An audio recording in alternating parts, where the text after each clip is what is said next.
Living organism and their surrounding chapter का अगला topic है अडाप्टेशन। सबसे पहले बात आप ये समझिए कि बहुत सारे ऐसे ऑर्गेनिज्म हैं जो सिर्फ एक ही तरह के हैबिटेट में रह सकते हैं, और सारी बातें मैं वही बोलूँगा जो यहाँ पे सब कुछ लिख दी गई हैं पहले से।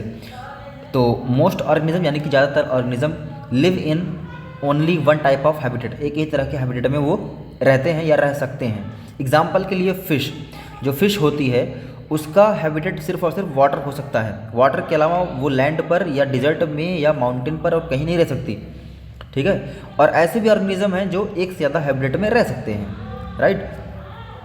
अब कुछ ऐसे प्लांट, कुछ ऐसे नहीं, मतलब सभी प्लांट या सभी एनिमल, जितने भी प्लांट हैं, जितने भी एनिमल हैं, उनके पास एक स्पेशल फीचर पाया जाता है ताकि वो जिस भी हैबिटेट में है उस हैबिटेट में वो रह सकें। अब ये पढ़ते हैं हम लोग डिटेल में, बस अभी छोटा सा एग्जांपल यहाँ दिया जाएगा आपको, लेकिन यही बातें हमें पूरी डिटेल में पढ़नी है कि हर एक प्लांट, हर एक एनिमल के पास एक स्पेशल फीचर है ताकि वो जिस भी हैबिटेट में है उस हैबिटेट में वो सर्वाइव कर सके, रह सके। एग्जाम्पल के लिए फ़िश क्या है? एक ऐसा ऑर्गेनिज्म जिसका हैबिटेट क्या है? वाटर। तो उसके पास एक स्पेशल फीचर है गिल्स, उसके पास गिल्स पाई जाती है ताकि वो ब्रीथ कर सके। कैक्टस, ये एक प्लांट है जिसका हैबिटेट क्या होता है? डिजर्ट, और इसकी लीव्स कन्वर्ट हो जाती हैं स्पाइन में ताकि वाटर लॉस से बचा जा सके, यानी कि पानी की कमी होती है, दैट्स वाई वाटर बचाना होता है काफ़ी ज़्यादा वहाँ पे। तो अब एक एक करके शुरू करते हैं। अडाप्टेशन फॉर डिजर्ट हैबिटेट्स, मतलब ऐसे लिविंग ऑर्गेनिज्म जो कि डिजर्ट में रहते हैं, चाहे वो प्लांट हो चाहे वो एनिमल हो, उनकी बॉडी में ऐसे कौन कौन से फीचर्स हैं जो उनको डिजर्ट में सर्वाइव करने में हेल्प करते हैं। सबसे पहले पढ़ेंगे प्लांट के बारे में। तो देखिए सर, डिजर्ट में जो प्लांट होते हैं, पहली बात, डिजर्ट का टेम्परेचर बहुत हाई होता है, वहाँ वाटर का शॉर्टेज होता है, यानी पानी की कमी होती है, इसलिए जो प्लांट होते हैं उसकी रूट्स क्या होती हैं? काफ़ी लॉन्ग, लंबी पाई जाती हैं ताकि वो पानी की खोज में उस सैंड के अंदर गहराई तक जा सकें और पानी ढूंढ सकें। और जो स्टेम होते हैं वो फ्लैशी होते हैं, फ्लैशी का मतलब हार्ड नहीं होते, थोड़े मुलायम होते हैं, और फ्लैशी इसलिए होते हैं क्योंकि उसमें वाटर कंटेंट ज़्यादा होता है, राइट। मतलब जो डिजर्ट में प्लांट पाए जाते हैं उनमें ज़्यादातर जो वाटर स्टोर किया जाता है वो स्टेम में स्टोर किया जाता है, और स्टेम्स जो होते हैं वो एक वैक्सी लेयर से कवर रहते हैं ताकि जो स्टेम में वाटर कंटेंट है वो लॉस ना हो सके, यानी कि वो इवापोरेट ना हो या हवा अपने साथ उड़ा के लेके ना जाए। और इस तरह के प्लांट को हम बोलते हैं सक्यूलेंट प्लांट, जिनके अंदर ये फीचर्स पाए जाते हैं जो भी हमने डिस्कस किया ऊपर। कैक्टाई, तो इसकी जो लीव्स होती हैं, इसका स्पेशल फीचर क्या है कि इसकी जो लीव्स होती हैं वो स्पाइन में कन्वर्ट हो जाती हैं। स्पाइन का मतलब एक पतले से कांटे का आकार ले लेती हैं ताकि वाटर लॉस कम हो सके। देखो इसके पीछे रीज़न ये है कि देखिए जब पत्ती होती है नॉर्मल लीव कैसी होती है? बिल्कुल ऐसी शेप, इस शेप की। लीव्स के लोअर साइड में क्या पाए जाते हैं? स्टोमेटा, और स्टोमेटा से क्या होता है? गैसेस का एक्सचेंज, मतलब गैस का आना और जाना। तो चाहे ऑक्सीजन बाहर निकले चाहे कार्बन डाइऑक्साइड बाहर निकले, उस एयर के निकलने के साथ साथ वाटर वेपर भी निकलते हैं, मतलब स्टोमेटा से लगातार वाटर लॉस हो रहा होता है। तो जितनी चौड़ी पत्ती होगी उतने ज़्यादा स्टोमेटा होंगे, उतने ज़्यादा वाटर लॉस होगा। इसलिए ये क्या करती हैं कि अपना एरिया ही कम कर लेंगी, मतलब पतली होते होते बिल्कुल पतली पतली स्पाइन का मतलब कांटे जैसी आकार ले लेती है ये। बस ये था प्लांट। अब देखना ये है कि डिजर्ट में एनिमल लाइफ, यानी कि एनिमल्स के अंदर कौन कौन से फीचर्स हैं जो उनको डिजर्ट में रहने के लिए हेल्प करते हैं। दिन के समय में बहुत सारे ऐसे एनिमल हैं जो बरो मीन्स बिल बना के रहते हैं डीप इनसाइड द सैंड, मतलब बालू के अंदर काफ़ी गहराई में, और रात के समय वो बाहर आ जाते हैं। एग्जाम्पल थे इसके रैट्स और स्नैक्स, सांप और रैट्स। कैमल के बारे में थोड़ा डिटेल में पढ़ेंगे, ठीक है। तो कैमल के पास पाई जाती है हम्प में क्या होता है भैया? स्टोरेज ऑफ फैट, वहाँ पे फैट स्टोर रहता है, और फैट का काम आपको पता है, फैट का काम होता है एनर्जी देने का। तो ऊँट जिसको कई दिन तक खाना नहीं दिया जाता तब भी वो सर्वाइव कर लेता है। इसके पीछे रीज़न ये है, जब उसको हम फूड नहीं देते तो वो क्या करता है, अपनी हम्प में जो फैट स्टोर रहता है उसी से वो एनर्जी ले लेता है। और ऊँट में एक और ख़ास बात होती है, एक और फीचर है उसके अंदर कि वो एक बार में काफ़ी ज़्यादा मात्रा में पानी पी सकता है। ठीक है, पी तो लिया, लेकिन अगर वही पानी उसकी बॉडी में टिका रहता, और अच्छी बात है, तो टिका रहता भी है। क्यों? क्योंकि वो यूरिन के फॉर्म में बहुत कम वाटर निकालता है, यानी कि बहुत कम वाटर एक्सक्रीट करता है। उसके जो डंग होते हैं बहुत ड्राई होते हैं, मतलब वो जो डंग निकाल रहा है यानी कि जो अपना वेस्ट मटेरियल है उसका, उसमें भी वाटर कंटेंट बहुत कम है, तभी तो उसका डंग ड्राई है, सूखा है, और उसको पसीना भी नहीं आता, डज नॉट स्वेट। जो उसके लंबे लंबे पैर हैं उससे उसकी जो बॉडी है वो काफ़ी ऊपर रहती है सैंड से, ताकि वो सैंड की हीट से बचा रहे। और उसके पैर में जो सोल्स पाए जाते हैं वो काफ़ी बड़े होते हैं, उससे क्या होता है उसका पूरा बॉडी वेट काफ़ी दूर में डिस्ट्रीब्यूट हो जाता है और उसके पैर धंसते नहीं ज़मीन पे। इमेजिन करो ये अर्थ सरफेस है, मतलब मान लो ये बीच है, कोई बीच का मतलब समुद्र का किनारा। यहाँ पे इमेजिन करो कि 5 किलो का नहीं 50 किलो का हमने वेट रखा, ये 50 किलो का कोई एक ऑब्जेक्ट मान के चलो, और ये भी क्या है सेम ऑब्जेक्ट 50 किलो का, दो तरीके से इसको रखा गया है। जाहिर सी बात है जब दोनों बालू में रखे जाएंगे, सैंड में रखे जाएंगे तो उस जगह पे गड्ढा बना देंगे हल्का सा, तो ये वाला गहरा गड्ढा बनाएगा, ये वाला कम गहरा। रीज़न ये है कि इसका 50 किलो बहुत कम दूरी में, लेकिन इसका जो 50 किलो है काफ़ी दूर में डिस्ट्रीब्यूट हो गया। तो यही रीज़न है उसके जो पैर होते हैं उसका सोल बड़ा बड़ा होता है, ताकि उसके पैर सैंड में धंसे नहीं। एडाप्टेशन फॉर वाटर हैबिटेट, अब ये देखना है कि ऐसे ऑर्गेनिज्म जो पानी में रहते हैं, चाहे वो प्लांट हो चाहे वो एनिमल हो, उनके पास ऐसा कौन सा फीचर पाया जाता है जो उनको वाटर में रहने में सर्वाइव करते हैं। सबसे पहला प्लांट, जो पौधे होते हैं उनकी रूट्स, मतलब उनकी जो जड़ें होती हैं वो काफ़ी शॉर्ट होती हैं, छोटी छोटी होती हैं। स्टेम्स जो होते हैं वो काफ़ी लंबे होंगे और नैरो होंगे। इससे ये फ़ायदा होता है नैरो होने से, सोचो कोई बिल्कुल पतली चीज़ होगी, जब पानी फ्लो होगा, वाटर फ्लो होगा, तो उसको बहुत कम इफेक्ट कर पाएगा। अदरवाइज़ अगर चौड़ी चौड़ी पत्तियाँ होंगी, चौड़े छोटे तने होंगे तो काफ़ी डिस्टर्बेंस होगा, मतलब पानी के तेज बहाव से उनको चोट पहुँच सकती है। और जो स्टेम होते हैं उसमें एयर स्पेस काफ़ी ज़्यादा होता है ताकि वो फ्लोट कर सकें। जो फ्लोटिंग लीव्स होती हैं, यानी जैसे कि लोटस, वाटर लिली, इनकी पत्तियाँ पानी में तैरती हैं क्योंकि वो फ्लैट होती हैं और काफ़ी बड़ी होती हैं, इसलिए तैर पाती हैं। लीव्स में एक और ख़ास बात होती है कि जिनका स्टोमेटा होता है वो अपर साइड।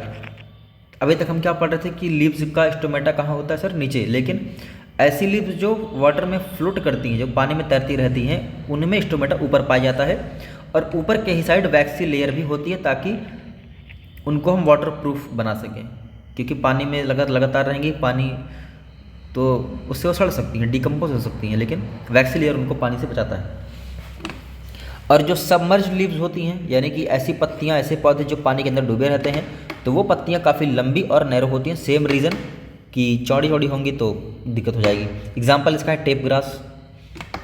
एनिमल लाइफ, सबसे पहले बात करेंगे फिश की और कुछ दूसरे एनिमल जो,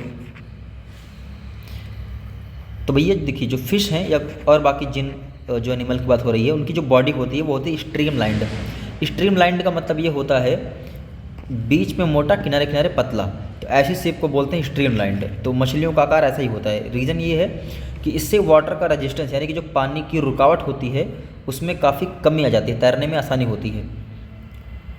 जैसे इमेजिन करो जब कोई आदमी पानी में जंप करता है तो अपने, एक मिनट इसका फिगर बनाना पड़ेगा। मान लो एक आदमी है और ये पानी में कूदना चाहता है, तो अपने दोनों हाथ आगे को इस तरह कर लेता, जोड़ लेता, ताकि जब पानी में कूदे तो वाटर रेजिस्टेंस कम हो, मतलब पानी को कम रोके। अच्छा खुद एक काम करना, अभी मैं कैसे समझाऊँ ये चीज़। बाल्टी में पानी भर लेना और अपना हाथ उस पर एकदम सीधा सीधा मारना। सीधा सीधा मतलब कल्पना, इमेजिन करो ये पानी भरा है इसमें, और आपका हाथ जाना चाहिए बिल्कुल ऐसा, कैसा हथेली बना रहा हूँ आपकी, ये ऐसे हथेली जानी चाहिए। जोर से थप्पड़ मारना तो इस पर काफ़ी ज़्यादा रेजिस्टेंस आएगा। रेजिस्टेंस मतलब काफ़ी ज़्यादा रुकावट आएगी। लेकिन यही हाथ सीधा सीधा मार देना, खड़ा खड़ा करके, मतलब डायरेक्शन चेंज कर देना। मिलना तो कभी समझा दूंगा, हालांकि इमेजिन कर सकते हो हाथ को सीधा कर लिया जाए, मतलब वर्टिकल कर लिया जाए हाथ को, तब पानी में डालना हाथ, तब काफ़ी इजीली चला जाएगा वो। तो बस इसीलिए मछलियों का जो शेप होता है वो स्ट्रीमलाइन होता है, ताकि वाटर रेजिस्टेंस कम हो जाए। रेजिस्टेंस का मतलब होता है रुकावट, पानी की रुकावट कम करने के लिए उनका शेप इस तरह बनाया गया है। आगे इस पर चर्चा नहीं करेंगे, अब डाउट होगा तो पूछ लेना। इनकी जो पूरी बॉडी होती है वो कवर होती है किससे, स्केल्स से एंड म्यूकस से, जो कि उनको बनाता है वाटर प्रूफ, मतलब पानी में रहते हुए भी वो क्या है वाटर प्रूफ। अब स्केल क्या होता है, स्केल्स होती हैं ये चीज़, ये स्ट्रक्चर मछलियों में, ये स्ट्रक्चर आपने देखा होगा ये वाला, उनकी बॉडी इसी तरह रहती है, राइट। तो ये बचाता है उनको पानी से। और भाई बात, हाँ एक स्पेशल फीचर, गिल्स ब्रीदिंग में हेल्प करते हैं तो पता ही है। और जो इनके फिन्स होते हैं, फिन्स और टेल्स ये फ्लैट होते हैं। फिन और टेल क्या होता है वो देख लो। यहाँ पे ये जो पार्ट आपको दिखाई दे रहा है ये वाला, वेट कैसे दिखाया जाए, इसको बोलते हैं फिन्स। यहाँ पे जो है पंख, इसको बोलते हैं फिन्स, इसको बोलते हैं टेल। तो फिन और टेल ये दोनों होती हैं फ्लैट बिल्कुल, ताकि तैरने में उनको आसानी हो। और मछलियों में पाया जाता है एक खास चीज़, इसको बोलते हैं एयर ब्लैडर। क्योंकि सर ये क्या होता है, ये तो पहली बार सुन रहे हैं हम। तो एयर ब्लैडर से क्या होता है, उनको तैरने में काफ़ी आसानी मिलती है। एयर ब्लैडर ये रहा, ध्यान से देखना फिगर को, ये लो एक मछली है, इसके अंदर आपको जो वाइट वाला पार्ट दिख रहा है ये, इसमें हवा भरी होती है, ठीक। तो ये था एयर ब्लैडर। और फिगर में इसको लिखा गया है स्विम ब्लैडर। क्या लिखा है, स्विम ब्लैडर, जबकि सेम चीज़ है, एयर ब्लैडर बोलो चाहे स्विम ब्लैडर बोलो। तो इसमें हवा भरी होती है ताकि ये तैर सके आराम से। सम सी एनिमल्स जैसे कि स्क्विड्स, ऑक्टोपस, इनकी बॉडी स्ट्रीमलाइन नहीं होती। और ये जो समुद्र में रहेंगे चाहे ओशियन में, ये रहते हैं एकदम सी बेड के आसपास। सी बेड का मतलब जहाँ पे समुद्र के नीचे एकदम वो आता है, मतलब लैंड आती है सॉइल के नीचे। अरे क्या बोल रहा हूँ सॉइल के नीचे भाई, मतलब जहाँ पे उसका अंत होता है समुद्र का। मान लो ये समुद्र इतना गहरा है, एकदम नीचे वाले हिस्से में, तो यहाँ पे पाए जाते हैं ये ऑक्टोपस और स्क्विड्स। जब इनको मूव करना होता है तब ये अपनी बॉडी को स्ट्रीमलाइन कर लेते हैं। मतलब ऑलरेडी स्ट्रीमलाइन नहीं रहते, लेकिन जब इनको मूव करना होता है किसी भी वजह से, तब अपनी बॉडी को वैसा बना लेते हैं। कुछ ऐसा सी एनिमल है जैसे कि डॉल्फिन और व्हेल, इनमें गिल नहीं पाई जाती। They don't have gills, gills नहीं पाई जाती, तो सांस कैसे लेते होंगे। इनके सिर के ऊपर यहाँ पे पाया जाता है ब्लो होल, इसको क्या बोलते हैं, ब्लो होल। फिगर में देख सकते हैं बहुत बढ़िया तरीके से, इसको बोलते हैं ब्लो होल। इसी ब्लो होल से सांस लेते हैं। और कैसे सांस लेते हैं, सांस लेने के लिए इनको बार बार सरफेस पर आना पड़ता है। तो व्हेल और डॉल्फिन ये दोनों ऐसी मछलियाँ हैं जो हमेशा पानी के ऊपर आती रहती हैं सांस लेने के लिए। किससे सांस लेती हैं, अपने ब्लो होल से। कहाँ पाया जाता है, सिर के ऊपर। फ्रॉक्स, जो मेढक होता है वाटर लैंड दोनों में रहता है, और इसकी जो पिछली वाली टांग होती है बहुत मजबूत होती है ताकि वो लीपिंग में हेल्प कर सके। अच्छा, लीपिंग का मतलब क्या है, क्या जंप और लीप सेम होता है, नहीं। जंप लीप का मतलब भी क्या होता है, जंप करना ही होता है, लेकिन जंप और लीप में बस थोड़ा सा अंतर है। वो कैसे, वो समझना आप। जंप का मतलब होता है कूदना, लेकिन जब हम ऐसी उछाल मारें कि जिससे हम बहुत दूर तक जाके गिरें, तो इसको हम, इस जंप को लीप बोलते हैं। क्या बोलते हैं, लीप। तो लीपिंग में हेल्प करती है उसकी टांग मजबूत।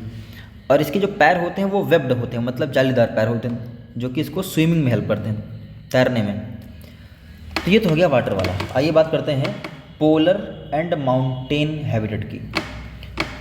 तो बस वही सेम बात कि कैसे यहाँ पे कोई सर्वाइव करता है, उसके लिए कौन कौन से स्पेशल फीचर होते हैं।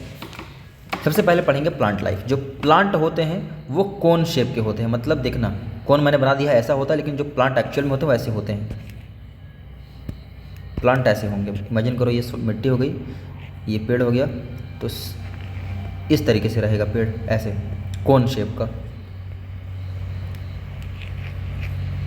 तो पहली बात थी ये, कैसे रहेंगे, कोन शेप के रहेंगे। दूसरी बात कि इनकी जो ब्रांच होती है वो स्लोपिंग होती हैं, इनकी जो शाखाएं रहेंगी, डालियाँ रहेंगी, वो स्लोपिंग, ऐसे ढाल ढाल बना रहेगा, ढाल मतलब सीधी सीधी नहीं रहेंगी।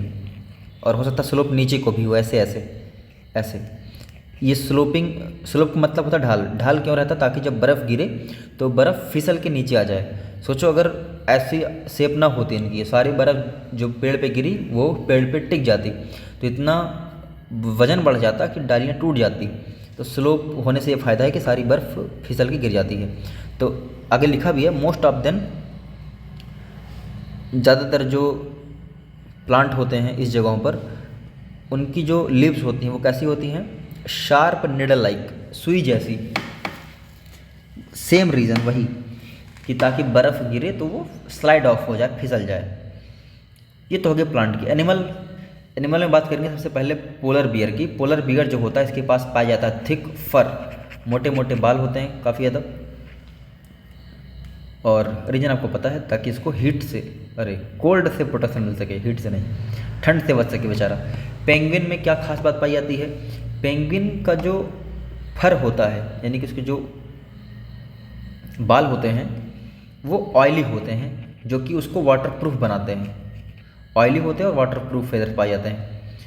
और इनकी स्किन के नीचे मोटी सी फैट क्लियर पाई जाती है। जो चमड़ी होती है इनकी, उस चमड़ी में फैट क्लियर काफ़ी मोटी होती है। और किस लिए होती है, ताकि ये बेचारे किससे बचे रहें, ठंड से बचे रहें। और इनकी एक खास बात होती है कि पेंगुइन्स ग्रुप में रहते हैं, और ग्रुप में रहने से क्या होता है कि ये एक दूसरे को गर्म बना के रखते हैं। माउंटेन एनिमल्स जो माउंटेन पर रहते हैं उनकी स्किन काफ़ी मोटी होती है और फर भी काफ़ी मोटे होते हैं, जैसे कि याक और स्नो लेपर्ड।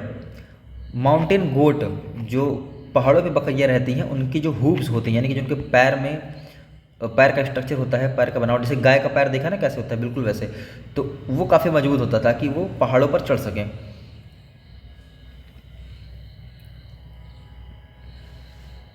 और जो भी लिविंग ऑर्गेनिज्म होते हैं, चाहे प्लांट हो चाहे एनिमल, वो एक सर्टेन रेंज ऑफ टेम्परेचर में ज़्यादा एक्टिव रहते हैं। जैसे हम लोग अपनी बात करें, बहुत ठंड पड़ती है तब भी हम आलसी बन जाते हैं, बहुत गर्मी पड़ती है तब भी कोई काम करने का मन नहीं करता।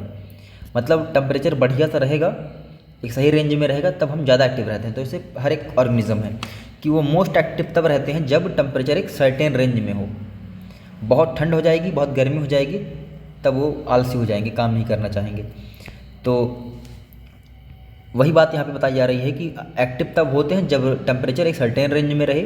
उनकी एक्टिविटी स्लो तब हो जाती है जब टेम्परेचर बिलो, चाहे नीचे, या एबव, मतलब चाहे ऊपर। तो जो एक रेंज बताई जा रही है कि हर एक का अपना अपना एक रेंज होता है टेम्परेचर का पसंदीदा, तो जब वो रेंज से टेम्परेचर काफ़ी ज़्यादा बढ़ जाता है, घट जाता है, तब कोई भी ऑर्गेनिज्म काफ़ी ज़्यादा स्लो हो जाता है। स्लो का मतलब एक्टिविटीज़ काफ़ी कम कर देता है।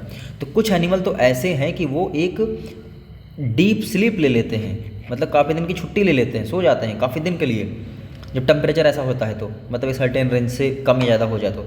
और इस चीज़ को बोलते हैं हाइबरनेशन। क्या बोलते हैं सर? हाइबरनेशन बोलते हैं। बुक में पढ़ लेना कौन कौन से एनिमल हैं जो हाइबरनेशन करते हैं। कुछ गर्मियों में सो जाते हैं, कुछ ठंडी में सो जाते हैं।